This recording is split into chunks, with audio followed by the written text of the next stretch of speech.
Hello guys, welcome to my YouTube channel. मैं हूं इरशाद सिद्दीकी और आज का वीडियो प्लीज प्लीज प्लीज आपसे दरख्वास्त है कि आप स्किप मत कीजिएगा या फिर स्टॉप मत कीजिएगा, क्योंकि फर्स्ट टाइम मैंने इस तरीके का वीडियो मैं बनाने जा रहा हूं जिसमें जो इन्फॉर्मेशन देने जा रहा हूं ये सब लोगों के लिए बहुत ही इंपॉर्टेंट और बहुत ही महत्वपूर्ण है। लेकिन मैं वादा करता हूं आपसे कि जो इन्फॉर्मेशन मैं आपको देने जा रहा हूं यहां पर, हो सकता है कि आपने ये पहले सुनी होगी, हो सकता है कि आपको पता होगा, लेकिन जिस तरीके से मैं यहां पर बताने जा रहा हूं, मैं आपको आश्वासन देता हूं या फिर ये मैं दावे के साथ कह सकता हूं कि इस तरीके से शायद ही कभी किसी ने आपको एक्सप्लेन किया होगा या फिर बताया होगा। आपने सुना होगा ना बहुत बार glucose, insulin, carbohydrates, amino acids, fat, proteins etcetera etcetera के बारे में, है ना? लेकिन यार ये क्या होता है, कभी पल्ले नहीं पड़ा या फिर पल्ले पड़ा होगा या फिर थोड़ी देर के लिए समझ में आया होगा, फिर से भूल गए होंगे। तो let me explain this, let me simplify this to you in a very simplified and irshad manner. So let's begin. सबसे पहली बात तो ये कि यार ग्लूकोज जो होता है ये वर्ड आया कहां से? ऑफ कोर्स ग्लूकोज बिस्किट्स के बारे में हम यहाँ पे बचपन से सुनते आ रहे हैं। Glucose is derived from Greek, जी हाँ, जिसका मतलब है शुगर। सो ये ग्लूकोज बेसिकली क्या काम करता है? ग्लूकोज हमें एनर्जी देने का काम करता है। तो आप कहोगे यार इसमें क्या नई बात है, हमें तो यह पता था। ओके, तो ग्लूकोज हमें बेसिकली मिलता है जब भी हम खाना खाते हैं और उसके बाद में ये एनर्जी में कन्वर्ट होता है और हम जो भी काम करते हैं, जैसे कि मैं आपके सामने बात कर रहा हूं तो इसमें एनर्जी की जरूरत है। मैं बोल रहा हूं या फिर हाथ हिला रहा हूं या फिर आप ऑफिस का काम कर रहे हैं, सीढ़ियां चढ़ रहे हैं, सीढ़ियां उतर रहे हैं, खाना खा रहे हैं या फिर आप वॉशरूम यूज कर रहे हैं, जितने भी काम आप जिंदगी में करते हैं आपको ग्लूकोज की जरूरत पड़ती है। ओके, और ये ग्लूकोज आता है आपके खाने से। So let's begin an interesting subject. ये जानते हैं कि यार ये ग्लूकोज हमारी बॉडी बनाती कैसे है। सबसे पहली बात, जब भी आप कुछ भी खाते हैं, whatever you eat, XYZ, आपके ईसोफेगस या फिर फूड पाइप के थ्रू ये जाता है आपके स्टमक में, आपके टमी में। यहां पर एंजाइम्स होते हैं या फिर एसिड्स होते हैं जो कि आपके खाने को छोटे छोटे टुकड़ों में ब्रेक करते हैं। ओके, और जब ये ब्रेक होता है, that is a time when glucose is produced. इसके बाद में इसे सौंप दिया जाता है इंटेस्टाइन्स में। जी हाँ, इंटेस्टाइन्स को कहा जाता है कि यार ये ले और फिर यहाँ पे एब्जॉर्प्शन का जो प्रोसेस है इसे एब्जॉर्ब कर थोड़ा सा। ओके, तो इंटेस्टाइन्स कहता है कि ठीक है यार मैं थोड़ा सा एब्जॉर्ब कर लेता हूं, और एब्जॉर्प्शन का प्रोसेस होने के बाद में देन इंटेस्टाइन इज लाइक मेरा काम अब खत्म हो गया। देन इंटेस्टाइन सारा का सारा ग्लूकोज, जितना भी ग्लूकोज आता है वो सारा का सारा फेंक देता है कहां पे? ब्लड स्ट्रीम में। जी हाँ, इसके पहले मैं आपको एक बात बता दूं, हमें ये सारे दांत जो मिले हैं ना, इसलिए मिले हैं ताकि हम च्यू कर सके, हम काट सके अपने जो खाने को, और इसे जितना हो सके छोटे छोटे टुकड़ों में ऑलरेडी च्यू कर सके। That's why I said that जब भी हम खाना खाते हैं तो स्वॉलो करने से पहले अच्छे से हमें चबाना चाहिए। न्यूट्रिशनिस्ट कहते हैं, डॉक्टर्स कहते हैं, राइट? लेकिन हम यार खास तौर पे जो मेट्रो सिटीज है या फिर बड़ी बड़ी जो सिटीज है, बड़े शहरों में लोगों के पास इतना वक्त ही नहीं होता, तो हम खाना खाते नहीं है, खाने को ढकेलते हैं, जो कि बहुत गलत बात है। That is why we face so much issues related to digestion, bloating, gas इत्यादि इत्यादि इत्यादि, मतलब etcetera etcetera etcetera, any which ways. तो लेट्स मूव देयर जहां पर हम थे। तो यार इंटेस्टाइन में एब्जॉर्प्शन का प्रोसेस होता है। एब्जॉर्प्शन के बाद में जब इंटेस्टाइन ने ग्लूकोज को ब्लड स्ट्रीम में फेंक दिया, अब क्या होता है दोस्त? सर से लेके पांव तक ब्लड स्ट्रीम्स है, जहां पर भी आप काटेंगे वहां पे खून निकलेगा। तो इसका मतलब जो है हमारा जो ब्लड स्ट्रीम का जो नेटवर्क है बहुत ही वास्ट है। तो अब क्या होता है? ग्लूकोज ब्लड में तो पहुंच गया, इसके बाद ये सेल्स तक कैसे पहुंचता है? Let me tell you, 30 to 40 trillion cells हमारे बॉडी में है। कभी आपको मालूम पड़ा? पता चला? नहीं पता चला? यार क्यों गौर करोगे यार, काम हो रहा है, होने दो, हमें क्या फर्क पड़ता है ना? पर नहीं, 30 से 40 ट्रिलियन सेल्स हमारे जो बॉडी में है, इस तक ऊर्जा पहुंचती कैसे है? ग्लूकोज पहुंचता कैसे है? इंसुलिन के जरिए। Ton ton. इंसुलिन नाम का जो व्यक्ति है उसके बारे में आपने सुना होगा। वेल यस, ये जो इंसुलिन नाम का व्यक्ति है बहुत ही महत्वपूर्ण है, बहुत ही इंपॉर्टेंट है, क्योंकि ये महाशय जो है यही पहुंचाते हैं जितना भी ग्लूकोज बॉडी में है सेल्स तक।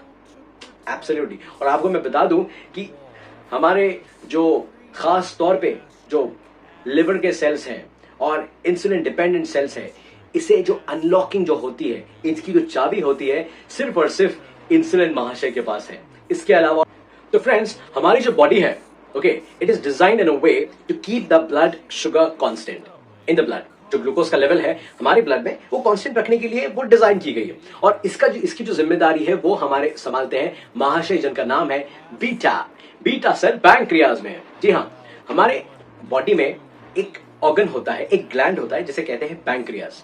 आपने सुना होगा, वो होते हैं यहाँ पर कहीं बैठे होते हैं ना, यहाँ पे स्टमक के पास में बेसिकली। तो पैंक्रियाज ने ये जो जिम्मेदारी है दी है बीटा सेल को। कहा है कि यार देख, हर थोड़े सेकंड्स में आपको ये काम देखना है कि ये जो बंदे के ब्लड में ग्लूकोज का जो लेवल है वो मेंटेन रहना चाहिए।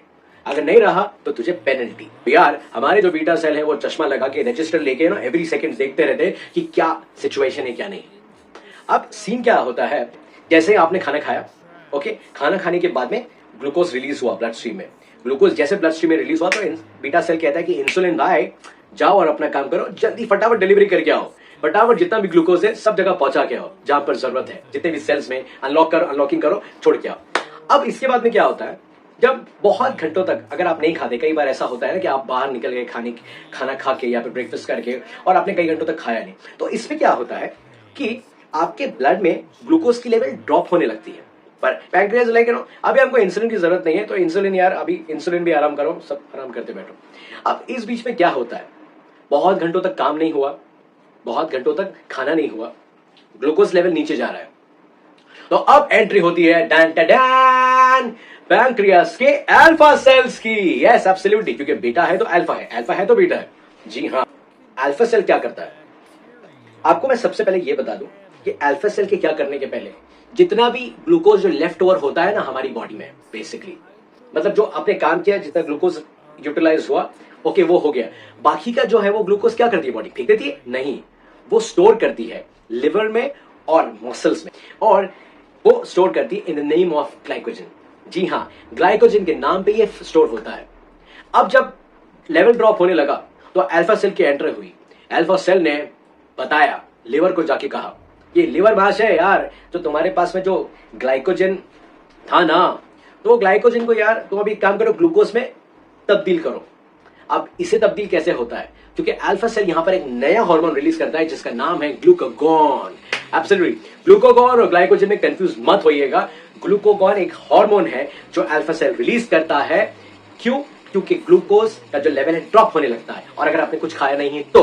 और ग्लाइकोजन बेसिकली है, it is nothing but left over glucose, जो कि बॉडी को जिसकी जरूरत नहीं थी वो स्टोर किया गया है। ठीक है, अब आगे बढ़ते हैं।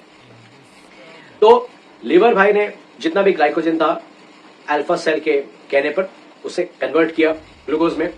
अब ये ग्लूकोज रिलीज होता है कहां पे, ऑब्वियसली ब्लड स्ट्रीम में रिलीज होगा, ये भी कोई पूछने वाली बात थी। ठीक है, रिलीज हो गया। रिलीज होने के बाद में जितना मतलब जो काम है इंसुलिन ने वापस कर दिया, पहुंचा दिया यहाँ वहां, जब तक कि मतलब आप खाना वापस खा नहीं रहे हो। ठीक है, क्योंकि यार ये कहते हैं कि अब ये बेहोश वेहोश हो गया तो मेरे पे जिम्मेदारी आएगी, मेरे पे नाम आएगा, तो इसके पहले मैं अपना काम कर लेता हूं। मैं आपको बताने का जो पूरा समराइज करने का जो सारांश ये है बेसिकली कि आपको ये पता होना चाहिए कि आप कितना खा रहे हैं, क्या खा रहे हैं, और आप कितना शुगर जो है वो कंज्यूम कर रहे हैं। बिकॉज ऑलरेडी आपकी जो बॉडी है वो जो खाना है उसे ग्लूकोज में कन्वर्ट करती है, राइट। लेकिन अगर आप एक्स्ट्रा ग्लूकोज बाहर से डालते रहोगे अपने खाने में, जैसे कि फॉर एग्जाम्पल प्रोसेस्ड शुगर है, या फिर कन्फेक्शनरी आइटम्स है, बेकरी प्रोडक्ट्स है, या फिर जो शुगरी आइटम्स है, ओके, केक हो गए, स्वीट्स हो गए, तो इसमें बहुत ज्यादा शुगर है। तो होता क्या है कि ऑलरेडी बॉडी आपकी प्रोसेस कर रही है, राइट। प्रोसेस में ग्लूकोज कन्वर्ट होता है, glucose is nothing but sugar. तो उससे ब्लड स्ट्रीम में रिलीज होने के बाद में उसको यहां वहां इंसुलिन पहुंचाता है। तो जब आप एक्स्ट्रा शुगर कंज्यूम करते हो, एक्स्ट्रा स्वीट्स कंज्यूम करते हो, तो इंसुलिन का जो ड्यूटी है वो बढ़ जाती है।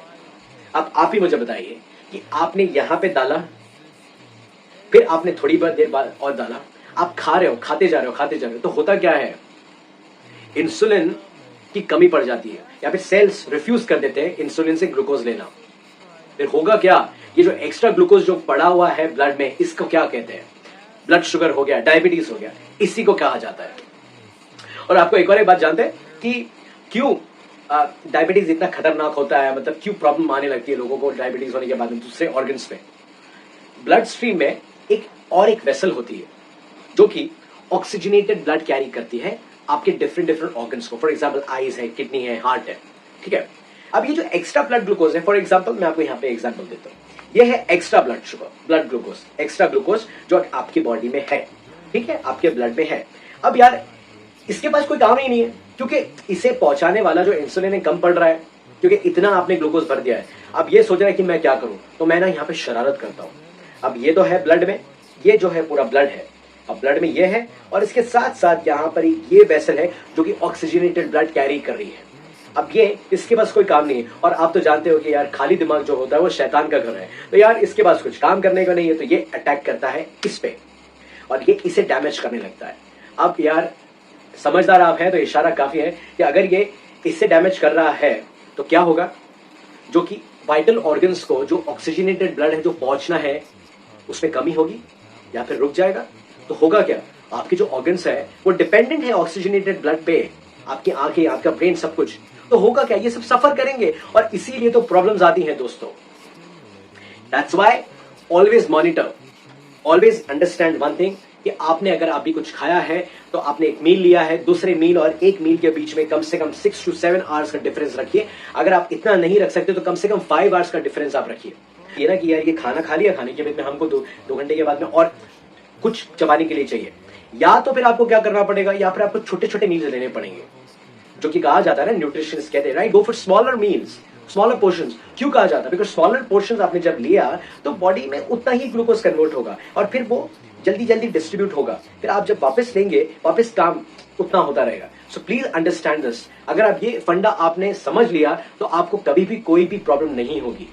And that's why also understand one more thing कि आप जितना भी स्वीट्स लेते हैं या फिर स्वीट रिलेटेड चीजें लेते हैं जो कि ज्यादा ग्लूकोज कन्वर्ट करेगा, ओके, तो ऐसी चीजों का जो है लिमिटेशन आपको तय करना पड़ेगा कि आप कितने लिमिट में ले। अगर आप ये कर लिया तो आपको कभी भी कोई प्रॉब्लम नहीं होगी। I hope that you really like this video. मैं जानता हूं कि ये काफी थ्योरेटिकल यहाँ पे हो गया था, लेकिन आपको अगर ये एक बार में शायद वीडियो ना समझ में आए तो आई रिक्वेस्ट यू कि आप इसे 2 या 3 बार आप चला के देखना, या फिर आप उससे स्पीड कम करके भी आप देख लीजिए। यूट्यूब पे ऑप्शन होता है, प्लेबैक स्पीड होता है ना, तो वहां पर ऑप्शन है कि आप इसे स्लो कर सके या फास्ट कर सके, ताकि आपको ये समझ आ सके। आई एम श्योर कि मेरा जो यहाँ पे प्रयास था आप सब तक ये छोटी सी इंफॉर्मेशन लाने का या ले जाने का, ये सॉल्व हुआ होगा। और आपको ये वीडियो कैसा लगा प्लीज प्लीज प्लीज कमेंट्स में आप बताइए, और जितना हो सके ये शेयर कीजिए। ये मैं इसलिए नहीं कह रहा हूं कि ताकि मेरा यूट्यूब चैनल प्रमोट हो, इसलिए कह रहा हूं कि ये जो इन्फॉर्मेशन मुझे पता चली, जो मैंने आपको शेयर किया, जितने लोगों के साथ आप शेयर करेंगे उतने लोग हेल्दी रहेंगे, स्वस्थ रहेंगे और जुड़े रहेंगे और लंबी जिंदगी जिएंगे, and they will live life nicely and healthy. Thank you so much, take care, love you all.